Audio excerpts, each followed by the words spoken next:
Buenas noches. Hoy soy el doctor Pedro Mendoza Sauni, como parte de hematología peruana. Hoy vamos a hablar sobre lo que es el mieloma múltiple, gracias a las inquietudes de nuestros pacientes. Nos han solicitado que se pueda hacer este primer live para explicar un poco qué es la enfermedad del mieloma múltiple. Y bueno, vamos a empezar hoy día. Espero que tengan muchas preguntas para poder absolvérselas y vamos a empezar. Entonces, ¿qué es mieloma múltiple? El mieloma múltiple es un cáncer de células plasmáticas. ¿Qué viene a ser un cáncer? El cáncer es el crecimiento o la proliferación de muchas células, que van a perder la normalidad. O sea, van a ser células anormales, células malignas, que pueden producir lesiones al propio cuerpo, dependiendo de dónde empiecen, y pueden metastatizar. ¿Qué quiere decir metastatizar? Infiltrarse o irse a muchos órganos. En el caso de este cáncer, es un cáncer hematológico de la sangre, entonces de por sí ya puede ir ingresando a cualquier otro órgano. Y de las células plasmáticas, ¿qué son las células plasmáticas? Son parte de las células de la sangre, son parte de las células que nacen en la médula ósea. Son básicamente los linfocitos B maduros. ¿Qué significa esto? En la sangre, en la médula ósea, vamos a tener una progenie o el inicio de todas las células de los leucocitos, y una parte de ellos son los linfocitos. De ahí se derivan dos tipos de células, los linfocitos B y los linfocitos T. Estas células se especializan en dar inicio a las respuestas inmunes, a atacar a los virus, a las bacterias, a los parásitos o a las células extrañas. A las células de cáncer también las atacan cuando las reconocen como extrañas. Una de estas células, que es el linfocito B, madura a las células plasmáticas. ¿Y estas células qué hacen? Segregan unas sustancias que se llaman inmunoglobulinas, que sirven para las defensas. Por eso que uno de los síntomas de esta enfermedad es la presencia de infecciones a repetición. ¿Por qué? Porque estas inmunoglobulinas que van a producir estas células malas no van a ser de buena calidad, van a ser poco idóneas para las defensas. Y además que estas reemplazan a las células normales, a las células plasmáticas normales, y por ende van a producir otras inmunoglobulinas que poco a poco van a desplazar a las inmunoglobulinas normales. En sí, el mieloma múltiple es una neoplasia hematológica, está más o menos cerca al 1% de todos los cánceres y el 13% de los cánceres hematológicos. Ahora se dice que incluso puede ser más, que puede ser incluso casi el segundo cáncer hematológico. ¿Por qué? Porque ahora pues este cáncer se produce más en adultos mayores. Una media de 69 años es el promedio en que se produce este cáncer. Es muy raro verlo en jóvenes. En menores de 30 años es 0.4-0.1% de pacientes que lo presentan. Mientras que más entre 60 y 70 es el rango en que más personas lo presentan. Por ende, ahora que cada vez los seres humanos vivimos más, hay más adultos mayores que pueden presentar esta enfermedad. En cuanto a cuántos casos hay en el mundo, pues se calcula que hay 114,000 casos nuevos al año y cerca de 80,000 muertes cada año por esta enfermedad. En el caso de América Latina se identifican más de 16,000 casos diagnosticados al año. Y en el Perú se encuentran más o menos 433 casos nuevos al año y 330 fallecidos cada año en todo el país. Además existe una incidencia de 1.7 por cada 100,000 habitantes. Es bastante la presentación de esta enfermedad, y eso que solamente es los casos que registramos y que diagnosticamos. Hay muchos casos que de repente ni siquiera llegan a registrarse ni a diagnosticarse por las dificultades que implica llegar a ser atendido a un centro de salud especializado, porque muchas veces pueden presentarse, la enfermedad puede presentarse en ciertos lugares donde no hay un médico o un médico especialista por lo menos que lo pueda diagnosticar. Y aún así puede llegar, un médico puede tener sospecha del diagnóstico, pero no va a poder diagnosticarlo completamente. Yo puedo sospechar con ciertas características, pero mientras no le haga el diagnóstico definitivo, prácticamente nunca voy a tener el diagnóstico de ese paciente. Entonces no lo puedo registrar como mieloma múltiple. Entonces, muchas de esas dificultades pueden evitar que se registre adecuadamente estos pacientes. Y en general, ¿no? ¿Qué síntomas van a presentar los pacientes con mieloma múltiple? Uno de los síntomas más característicos es el dolor óseo. Uno de los síntomas es las fracturas de hueso. ¿Por qué? Porque este cáncer va a secretar unas sustancias que hacen que los componentes del hueso, que son dos grandes, los osteoclastos y los osteoblastos, que son las células que uno produce hueso y el otro lo reabsorbe. ¿Para qué? Para que se mantenga el hueso estable. Entonces, hace que los osteoclastos empiecen a reabsorber hueso y los osteoblastos no produzcan hueso.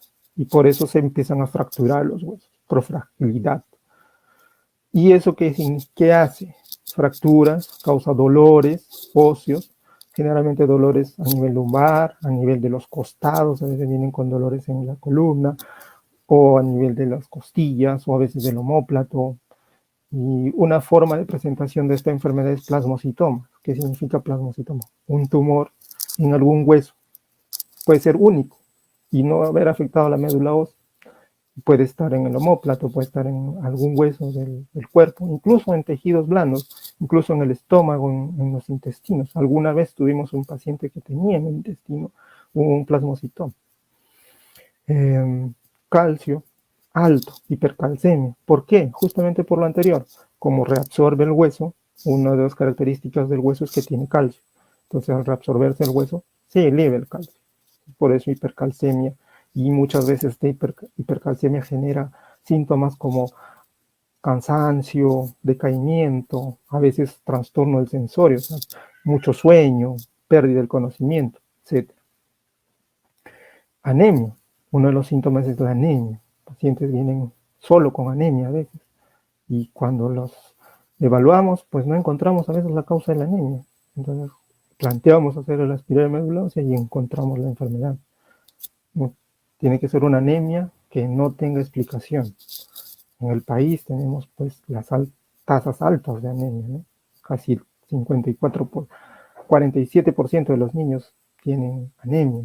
El 30% de la población tiene anemia. Entonces, vamos a decir que todos tienen mieloma. No, no todos tienen mieloma. Tiene que explicar que no tengan, que no les falte nada para decir, o que no tengan otra causa de anemia para decir que esto es por la enfermedad. ¿Por qué produce la anemia? Porque las células plasmáticas invaden la médula ósea y empiezan a disminuir la producción de células hematopoyéticas, en este caso las células de la serie roja, que va a producir hemoglobina, que va a producir glóbulos rojos. Por eso producen anemia. Pero no es lo único. A veces pueden presentar también alteraciones en las otras series. Disminuyen los leucocitos, disminuyen las plaquetas. Alguna vez vi lo contrario, una trombocitosis, la elevación de las plaquetas. No es común, pero puede verse. Sí, es una de las causas de trombocitosis son las infiltraciones de médula ósea por tumores extras de la médula ósea. Es posible. Falla renal. El riñón también se daña. ¿Por qué? Porque estas células plasmáticas producen las inmunoglobulinas. Las inmunoglobulinas son unas proteínas. Generalmente van a producir una proteína clonal, o sea que esa proteína es igualita a todas las demás. Todas las células son igualitas y producen la misma proteína. Esa proteína, al llegar al riñón, empieza a excretarse por el riñón porque la cantidad es alta y va dañando el riñón. y eso va generando una falla renal. Entonces puede generar falla renal. ¿Cómo hacemos el diagnóstico? Bueno, hay que buscar las causas. Lo primero que buscamos es un hemograma, la anemia, la disminución de plaquetas y de repente la alteración de los leucocitos. Luego, una aspirada de médula ósea, como podemos ver acá.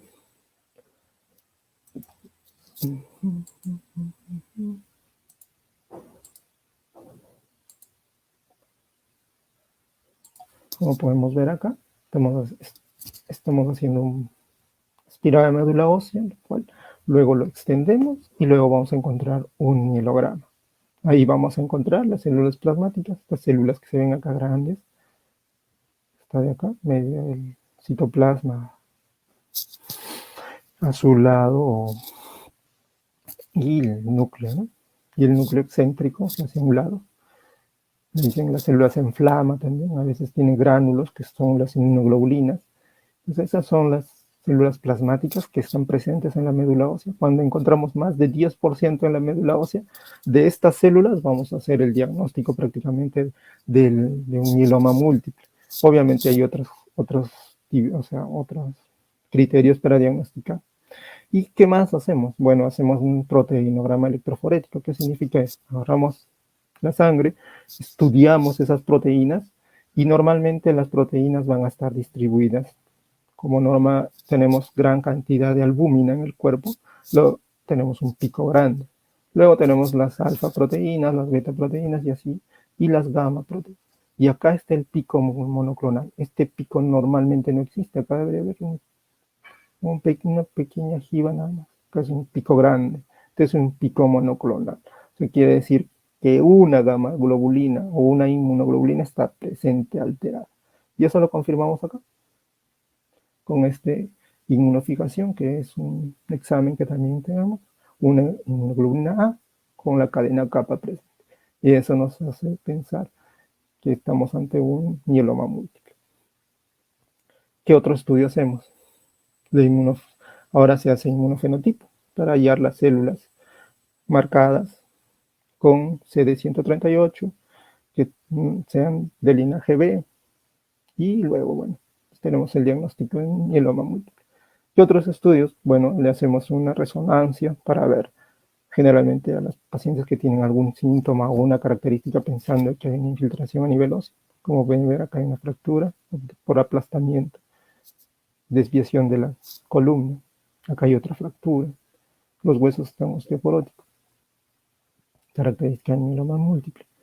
Una rayos X de cráneo, se ven lesiones en saco bocado, que son lesiones osteolíticas, que están rompiendo el hueso.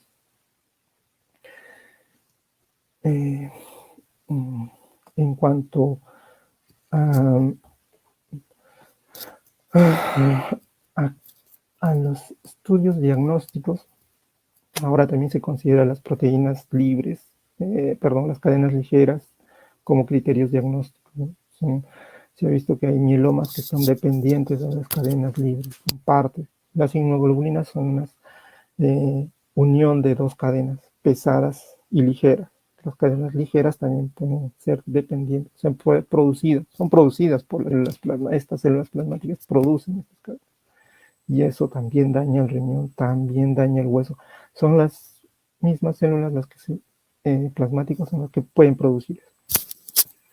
Entonces, cuando juntamos varios de estos criterios, llegamos al diagnóstico. Cuando tenemos el diagnóstico, pues lo primero que hacemos es ver qué edad tiene el paciente, qué comorbilidades tiene.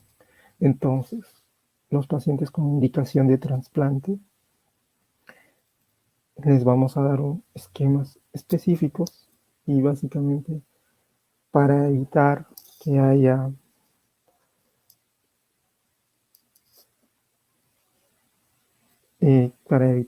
alguna complicación aguda, es importante saber si todos los pacientes tienen o no algún signo de definir quién puede recibir y quién no puede recibir trasplante. Entonces, ¿quiénes pueden recibir trasplante? Generalmente uno de los factores importantes es la edad, pero no es el único. Muchas veces hay pacientes que tienen una edad más de 65 años, pero que tienen un estado funcional muy bueno. Digamos, se les dice a los pacientes fit, que significa fit, atléticos, de saludables. Entonces a ellos se les plantea más o menos 4 a 6 cursos de quimioterapia antes de la recolección de las células hematopoyéticas y luego se les hace el trasplante. ¿Para qué se busca esto? En realidad, el mieloma múltiple no tiene curación. Lo que buscamos es que con estos tratamientos en base a quimioterapia, la enfermedad se limite y se busque la sobrevivencia del paciente por lo menos 5 años. Si es más, excelente, pero eso es lo principal que se busca. Y con el trasplante, que esa remisión de la enfermedad alcanzada sea duradera. Lleguemos 5 años, 10 años. Entonces, para eso es lo que buscamos el trasplante. Y los esquemas de tratamiento hay múltiples. Ahora se plantea que una de las moléculas que debe usarse de primera intención es el bortezomib, dexametasona, talidomida, bortezomib, dexametasona, doxorubicina, múltiples esquemas. De los que estoy mostrando son los que tienen evidencia 1. ¿Qué significa la evidencia 1? Es que los estudios que se han hecho con estos esquemas muestran resultados valederos que pueden ser contrastados contra otros y las respuestas son buenas. Y bueno, eso es en estos tipos de pacientes. Y bueno, las quimioterapias, eso va a depender de cada centro, ¿no? Actualmente, bueno, en el país solamente hay dificultades para dar tratamiento, pero bueno, se hace lo mejor que se puede para dar tratamiento a todos los pacientes en las mejores condiciones. En cuanto a los pacientes que no tienen indicación de trasplante, vamos a ver pacientes adultos mayores más de 65 años o que no alcancen dicha edad y que tienen importante. Es importante la edad, pero también tenemos que ver qué otros factores tienen. ¿Qué pacientes? Hay pacientes menores de 60 años, pero que tienen, por ejemplo, fallas cardíacas severas, fallas renales terminales, o diabetes descompensada, u otros tipos, o fibrosis pulmonar. Esos pacientes no son tributarios de trasplante. Podrían serlo, siempre y cuando tuvieran de repente un trasplante, un donante de trasplante de pulmón, por decir, o un donante renal, por decir. Pero son complicaciones difíciles de manejar. En otras realidades sí se pueden hacer trasplantes duales, o sea, se hace un trasplante renal o trasplante cardíaco y se hace trasplante de médula ósea y van y responden bien. Pero bueno, estamos en nuestros países, se puede hacer, pero es complicado. Entonces, sí hay que ver el estado funcional del paciente, mayores de 65 años, es un corte que se tiene que ver. Lo otro es ver la función, el ECOG, ¿qué significa ECOG? Que la funcionalidad del paciente. Si el paciente es dependiente, si es independiente totalmente, o sea, que hace todas sus cosas, se va al mercado, compra, cocina, se lava, plancha, él solo hace sus cosas. O es un paciente que es dependiente, que necesita a alguien que le ayude a levantarse de la cama, le ayude a comer, etc. Según el grado de posibilidad de necesidad de ayuda, es la condición, ¿no? Entonces, si tiene hasta un nivel 2 de que requiere de repente solamente alguien que le apoye, digamos, con alguna situación o puede valerse por sí mismo, pero necesita de repente alguien que le ayude a ir al banco, bueno, puede ser, ¿no? Pero de repente, no, ya está postrado en cama, no, esos pacientes evidentemente solamente hay que ofrecerles tratamiento de soporte, tratamiento quimioterápico que les puede ir bien, o de repente son muy sensibles, de repente son ancianos con mucha sensibilidad y de repente hay que plantear esquemas que puedan beneficiarlo, pero que no le dañen tanto, ¿no? Y en cuanto al pronóstico, bueno, es importante el pronóstico porque esto nos va a decir si un paciente va a ir bien o va a ir mal. Muchas veces ¿qué hacemos ahora? Se utiliza mucho el score pronóstico internacional que nos dice cómo está la carga de enfermedad.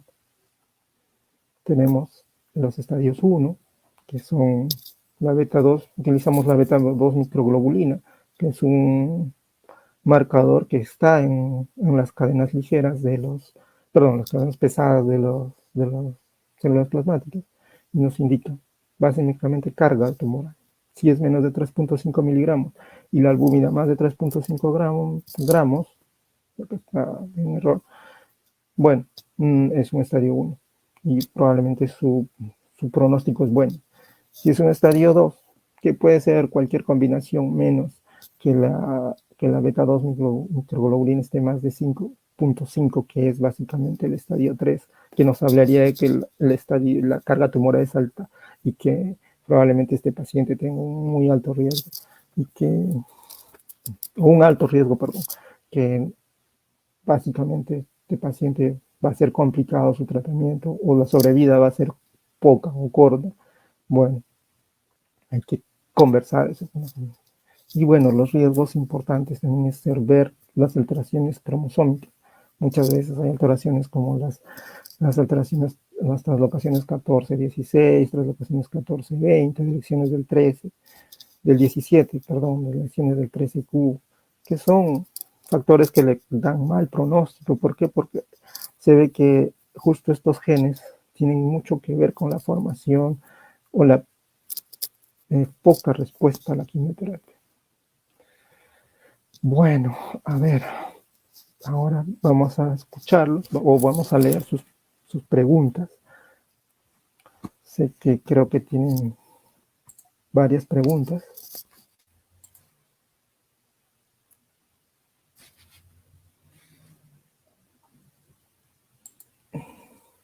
A ver si teníamos preguntas o no tenemos preguntas. Bueno, a ver. Doctor, ¿en qué edad es más frecuente la presencia del mieloma múltiple? Normalmente la presencia del mieloma múltiple está asociado a edades mayores de 60 años.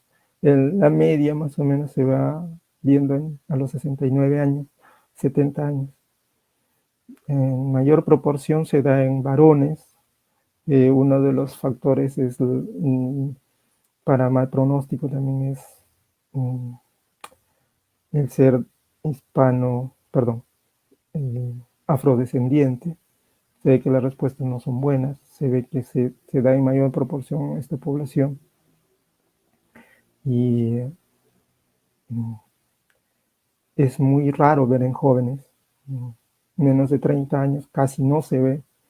El menor, creo que el paciente con menor edad que ha presentado mieloma múltiple, creo que tiene 17 años, pero de ahí ese es el que tengo en mente, reportado, quizás haya otros, pero ese es el que más ha reportado, es el que recuerdo.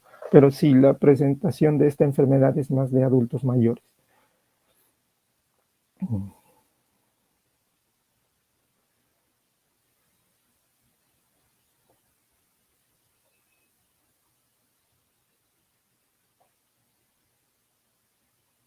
Ya, bueno, acá me está preguntando ya sobre el déficit de vitamina B12. Buenas noches, ¿cómo se puede tratar a un paciente que tuvo gastrectomía total, no perdió el estómago y el vaso? ¿Cuál sería la más recomendable, ya que el vaso es un órgano importante para la producción de la hemoglobina y el estómago también tiene una función importante? Ya, a ver, lo explico. Supongo que le han hecho una gastrectomía por alguna tumoración o alguna lesión al estómago. Normalmente el estómago produce un factor que se llama el factor intrínseco, que ayuda a la absorción de la vitamina B12. Al no tener este factor intrínseco, la absorción de la vitamina B12 no va a ser posible. O sea, la vitamina B12, ¿en dónde se encuentra? Se encuentra en las carnes, en el huevo, en los frutos secos. Hay, hay algunas algas que tienen vitamina B12. Entonces, al consumirlos, llega primero la saliva, y hace que un factor se adhiera a la vitamina B12. Esta llega al estómago y se una al factor intrínseco, una parte. Otra parte, gracias a las enzimas del páncreas, se degradan y liberan a la vitamina B12 y estas se unen al factor intrínseco. Y estas viajan hasta el ileum terminal, donde son absorbidas. Entonces, al uno consumir la carne o los alimentos que tienen vitamina B12, deben de unirse al factor intrínseco para que sean absorbidos. Al no haber factor intrínseco, no se van a absorber por más que comamos lo que comamos. Entonces el tratamiento va a ser intramuscular de por vida para evitar que haga anemia megaloblástica o anemia por deficiencia de B2. ¿Ya? Eso es lo importante. Si desea, se le puede hacer sus evaluaciones y las indicaciones, ¿no? Es importante hacer las evaluaciones previas.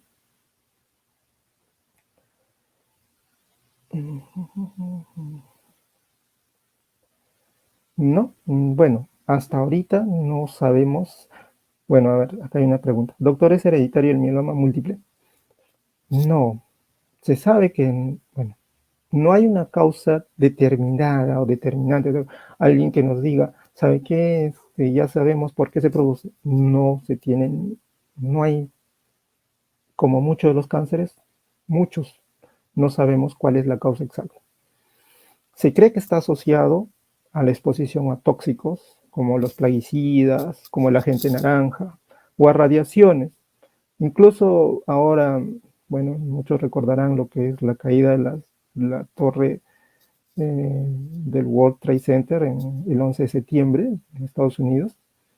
Se ha visto que muchos de estas personas han sufrido, que han estado en este evento, han sufrido mieloma múltiple. ¿Por qué? Probablemente porque la construcción tendría algún tóxico. Se cree que también pudo haber sido derribado subrepticiamente por la propio que hubo presencia de radiación, de, de armamento nuclear, se cree, pero bueno, no se sabe. Pero esas son las posibilidades. Ahora, si está asociado a algunas alteraciones genéticas, ¿no? Hay alteraciones como los genes que tienen que ver con el P53, el gen RAS, el KRAS, el BRAF, que son genes de supresión tumoral. Se cree que tienen ya una persona que va a sufrir de esta enfermedad tiene alterado alguno de estos genes y en la evolución, en el tiempo, puede sufrir alguna mutación que desencadena la enfermedad. Pero bueno, todavía no tenemos mucho, hay mucho que estudiar todavía.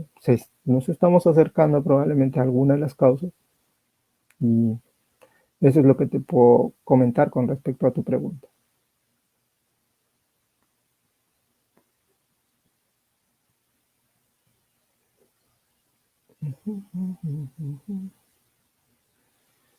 ¿Tendrán alguna otra pregunta?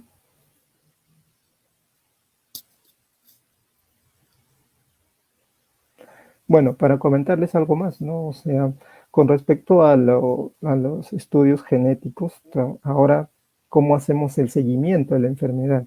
La enfermedad le hacemos el seguimiento con todos los marcadores que hemos mencionado. Generalmente, cada 3 meses podemos hacer aspirar de médula ósea para ver cómo están las células plasmáticas en la médula ósea. Y también le hacemos una enfermedad mínima residual para ver en la citometría de flujo cuántas células plasmáticas hay. O también marcadores para ver la inmunofijación, el proteinograma electroforético que nos ayuda a ver cómo está evolucionando. Ese pico que vimos ahí debería estar chato ya, llano. O también ahora se habla de paneles NGS, o sea, ¿sí? Y debemos hacer un panel NGS al inicio de la enfermedad, para que cuando ya tengamos por lo menos 3 ciclos, 6 ciclos de tratamiento, sepamos cómo está ese panel. Si encontramos un marcador genético presente, se supone que después de la quimioterapia, al menos del primer ciclo, de los 3 primeros ciclos, ya debemos tener una negativización de esta enfermedad. Es importante el seguimiento que se debe hacer.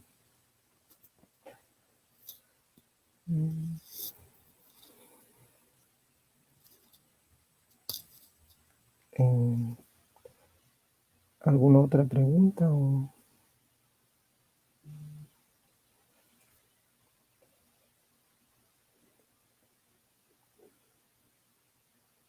A ver, además, doctor, de la gastrectomía total, yo tuve un trasplante de hígado. Antes de la gastrectomía total, tuve una hernia diafragmática, la cual necrosó mis 2 órganos importantes, como el vaso y estómago.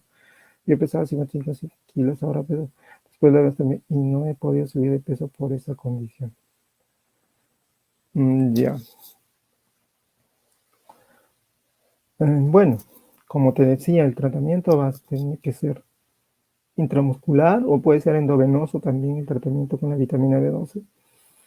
El vaso no participa en la formación de la hemoglobina. El vaso en lo que participa es en la destrucción de los glóbulos rojos. Sobre todo, ¿por qué? Porque lo que va a generar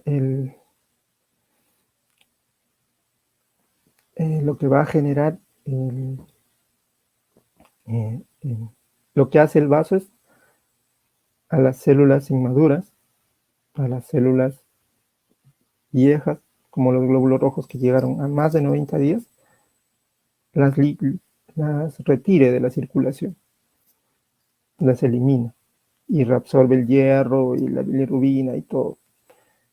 Y también a las plaquetas, a los leucocitos también cumple esa función. Y también ayuda en la inmunidad, en la defensa, sobre todo de los organismos encapsulados. Neumococo, Haemophilus influenzae, meningococo, que producen infecciones.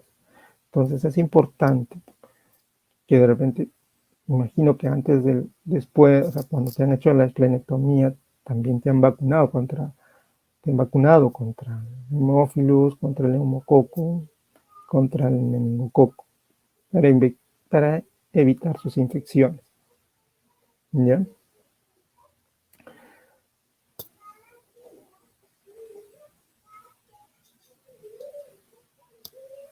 ¿Cuántas sesiones de quimioterapia aproximadamente son en este tiempo? Bueno, va a depender mucho de lo que vamos a querer. Si es un paciente que va a necesitar trasplante, aproximadamente son 6 sesiones. Si es un paciente que ya no va, que estamos planteando solo quimioterapia, probablemente sean 8 o 9 sesiones y con eso deberíamos negativizar la enfermedad y luego, bueno, su seguimiento desde el control para ver cómo evoluciona. Muchas veces la evolución es buena, podemos tenerlos por años, ¿no? Y bueno, el seguimiento es importante. Lo que sí los pacientes tienen la sensibilidad, ¿no? La sensibilidad que tienen los pacientes a infecciones. Las infecciones van a ser una de las causas por qué fallecen estos pacientes. ¿Qué más? Doctor, buenas noches. ¿El mieloma múltiple da síntomas al inicio de la enfermedad o es como el común de los cánceres que se detectan en las fases casi finales? Muy buena pregunta. Por cierto, bueno, a ver, lo que pasa es lo siguiente. El mieloma múltiple se ha visto ahora que tiene 2 pasos previos. Casi el 90% de los mielomas múltiples tienen 2 pasos previos. Uno que se llama gammopatía monoclonal de significancia incierta. ¿Qué significa eso? Que se encuentran células plasmáticas en la médula ósea incrementadas, más de 5%, pero menos de 10%, que van a generar un pico de proteínas anormales, pero que no generan síntomas. O sea, no producen lesiones óseas, no producen anemia, no producen falla renal, o si producen son leves, pero estas pueden transformarse a un mieloma smoldering o mieloma quiescente o asintomático, que puede durar. ¿Y qué pasa ahí? Bueno, ahí básicamente se ha presentado que células plasmáticas más de 10%, presencia de pico monoclonal más de 3 gramos, pero que no genera enfermedad, está asintomático. ¿Y qué va a pasar? Sucede que esas enfermedades, en la gamapatía monoclonal de significancia incierta, tiene a los 10 años, a los 5 primeros años, tiene 10% de posibilidad de transformarse en mieloma múltiple. Y después de los 5 años, tiene 1% de transformarse, hasta los 10. Entonces, si no se ha transformado en los 5 primeros años, probablemente ya no se transforme en mieloma múltiple. Igual, el mieloma smoldering sí tiende a transformarse en mieloma múltiple. ¿Qué hacer en esos casos cuando detectamos en esas fases? Hay algún estudio que demuestra que si se le da quimioterapia antes de ser enfermedad, antes de ser mieloma múltiple, puede mejorar de repente el estadio de enfermedad, puede ser beneficioso en cierta forma, pero todavía no tenemos estudios concluyentes. Todavía hay disyuntivas o hay todavía dudas, ¿no? En que debemos o no debemos dar. ¿Es más tóxico darle la quimioterapia o esperar a que hagan la enfermedad y darle ahí la quimioterapia? Todavía no tenemos eso. Entonces, es importante darle el tratamiento al paciente en su momento. ¿Ya? Eh, Al inicio, como tú dices, al inicio de que la enfermedad puede presentarse solo con una alteración, o sea, tiene múltiples formas de presentarse. Uno de los síntomas puede ser anemia solamente. Otra forma es que tenga un plasmocitoma, un tumor en cualquier parte de los huesos, y solamente eso. Entonces, muchas veces podemos encontrarlo en estadios incluso de gamapatía monoclonal de significancia incierta, o sea, en un momento en que ni siquiera presenta enfermedad, pero no va a requerir quimioterapia, hasta lo que se sabe ahora, hasta ahora. Más adelante quizás sí sepamos, o quizás cambie de acá a unos años los tratamientos, como ya están cambiando, ¿no? Para mencionarles, ahora ya se usan otros tipos de tratamiento, ya no solo quimioterapia, ahora se da inmunoterapia, ¿no? Hay medicamentos como el daratumumab, como los CAR-T-cell, que van directamente, son medicamentos que atacan directamente a las células del mieloma, ya no atacan como las otras quimioterapias, como la quimioterapia estándar, quimioterapia convencional, atacan a la enfermedad y atacan a todo el cuerpo, y producen toxicidades, y producen daños renales, hepáticos, daños óseos también, ¿no? Hay ahora medicamentos que van dirigidos a la célula que causan algunos daños también, causan neutropenias, causan enfermedades, o sea, causan algunas toxicidades, pero son menores. Y bueno, y han reportado buenas respuestas. Eso es lo bueno. Espero te haya respondido tu pregunta, Elmer.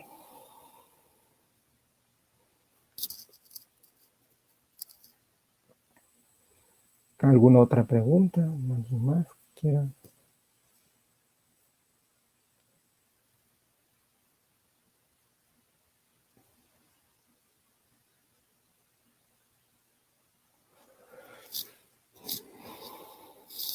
Bueno, como les mencionaba, ahora hay pues otros tratamientos nuevos, incluso el trasplante ahora se habla de incluso dobles trasplantes, trasplantes en casa, ¿no? Hay formas nuevas formas de dar tratamiento ahora. Lo importante en esta enfermedad es el diagnóstico lo más oportuno, lo más temprano posible, digamos, cuando tengamos los síntomas iniciales, si fuera posible en gamapatías monoclonales, significancia incierta. Pero la idea es poder ofrecer la mejor terapia lo más pronto posible. Obviamente sí, lo que hay que tener en cuenta es que esta enfermedad no tiene cura. Por más que le ofrezcamos trasplante, que le ofrezcamos incluso los mejores tratamientos que ahora se están viendo, esta enfermedad no tiene cura. En algún momento pueden recaer al año, a los 5 años, a los 10 años. Pero bueno, lo importante es que vamos a tener a un paciente por lo menos 5 años o 10 años viviendo con su familia, disfrutando de su familia. Y si por ahora ya no podemos ofrecerle ningún tratamiento, evitar el dolor. Buscar que el paciente sea que no tenga dolor, no tenga complicaciones, que no tenga malestares, no sufra, en otras palabras. Eso es acompañar al paciente en su enfermedad. Los médicos tenemos unas 3 funciones. Acomodamos, tratamos de curar. Si no podemos curar, sopesamos la enfermedad. Y en el último caso, acompañamos en la enfermedad para evitar que el paciente sufra. Al final, lo que debemos evitar es el sufrimiento del paciente. Bueno, en vista que no tenemos más preguntas, lo que vamos a indicarles es que, bueno, vamos a hacer más sesiones como esta. Me gustaría que dejen sus comentarios o de repente algún tema en específico que quieran que se les hable, se les explique sobre la enfermedad que padezcan. Preguntamos anteriormente a nuestros pacientes qué enfermedad querían que les hablemos, pues me dijeron mieloma múltiple. Ahora espero que puedan decirme qué enfermedad quieren que se les hable, la enfermedad que salga ganadora, o mejor dicho, la que tenga más solicitudes de explicación o presentaciones como esta. La presentaremos probablemente en 2 semanas. Ya les iremos comunicando para que nos escuchen. Y gracias por confiar en nosotros. Tienen la página de Hematología Peruana para que pongan sus comentarios, para que nos llamen, se comuniquen con nosotros. Si desean atenciones, escríbanos.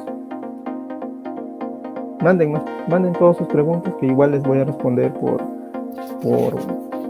el inbox o por la plataforma de Facebook. Eso sería todo, creo yo. Bueno, muchas gracias y buenas noches.